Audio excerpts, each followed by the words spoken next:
कासतंडी फूले फूले आसीन आसीछि। शरतर आगमने कासतंडी फूलर शोभा कि मन छुआ। ता साथे धरापृष्ठे विजय हुअन्ति माँ दुर्गा। माँ दुर्गा केउठी अष्टभुजा तो केउठी कात्यायनी रूप में पूजा पाती। आज दुर्गा पूजा विश्व प्रसिद्ध।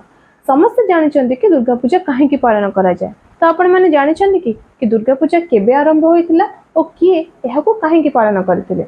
चलंतु से विषय जानिबा। कहा जाए जे 1576 मसीह बंगाल ताहिरपुर राजा कंसनारायण निज गाँव में देवी दुर्गा पूजा आरंभ करथिले। ऐतिहासिक मतरे राजा कंसनारायण निज राज्यर प्रजा मानकर मंगल और राज्यर संप्रसारण करने अश्वमेध यज्ञ करने कथा चिंता करी कुल पुरोहित सहित आलोचना करथिले। कुल पुरोहित कलिजुगे अश्वमेध यज्ञ बदल में देवी दुर्गा पूजा करने परामर्श देथिले और सेबेठु आज पर्यंत